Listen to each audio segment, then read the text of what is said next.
திமுக ஆட்சியில் இருக்கிறப்பையும் சரி, ஆட்சியில் இல்லாதப்பையும் சரி, அவங்களுடைய கட்ட பஞ்சாயத்து ரவுடிசம் அப்பப்ப வெளிப்பட்டுக்கிட்டே இருக்குது. இது யாருக்கு தெரியுமா மிக மிக பிரச்சனை? மு.க.ஸ்டாலின் அவர்களுக்கு மட்டும்தான். ஏன்னா அவருக்கு தெரியாதுல்ல இதெல்லாம் நடக்கிறது வெளியில. ஆனா வெளியில நிறைய பேர் கேட்டா திமுக கட்சி ஒரு ரவுடி கட்சின்னு தான் சொல்லுவாங்க. அதுக்கு உதாரணமே இந்த ஒரு வீடியோ போடுறேன் பாருங்க.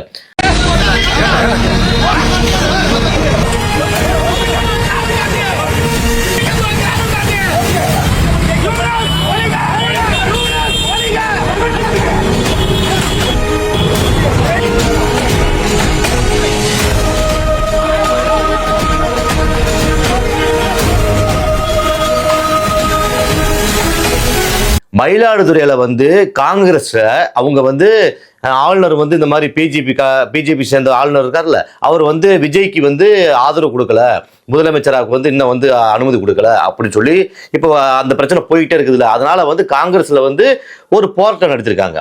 அந்த போராட்டம் ஏன்னா அவங்க இப்ப காங்கிரஸ்காரங்க கூட்டணி சேர்ந்துட்டாங்களே, அதனால ஒரு போராட்டம் நடந்திருக்குது. அந்த போராட்டம் நடத்திட்டு இருக்கப்ப எதுக்குடா நீங்க போராட்டம் நடத்துறீங்க?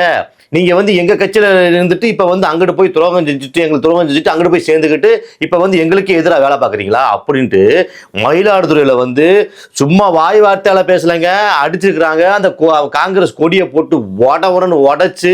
ஏன்னா இவ்வளவு அராஜகம். நல்ல வேலை எப்பா திரும்பவும் திமுக வந்துருந்துச்சுன்னு வச்சுங்களேன், அவ்வளவுதான். இன்னும் ஒரு 5 வருஷம் நாடு குட்டிச்சவரா போயிருக்கோம். அவ்வளவு பாலியல் தொந்தரவு நடந்திருக்கும், எக்கச்சக்கமான விஷயங்கள் நடந்திருக்கும். நல்ல வேலை வராம போயிடுச்சு. ஏன்னா இப்ப நிறைய பேர் அதை திமுக கதறி அழுறாங்களே, உண்மையில கதறி அழுவாங்க. ஏன்னா அவங்க உண்மையான தொண்டர்கள். ஆனா அந்த தொண்டர்களை பாராட்டலாம். ஆனா இந்த மாதிரி ஒரு அராஜகம் பண்றாங்களே, இந்த அடிதலில் இறங்குறாங்களே, இந்த மாதிரி ஆளை பாராட்ட முடியாது. ஏன்னா இப்படிப்பட்டவங்க என்ன வேணா செய்வாங்களே.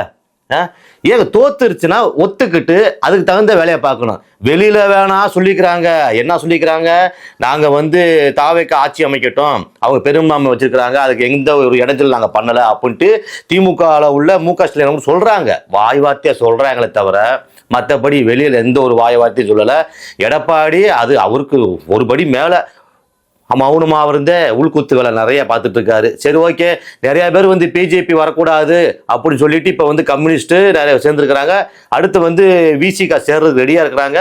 நாளைக்கு காலையில எல்லாமே தெரிஞ்சிடும். பிளஸ் இந்த மாதிரி ஒரு அராஜகம் தமிழ்நாட்டில் நடந்துட்டு இருக்கிறத நான் உங்களுக்கு தெரிவிக்கிறேன்.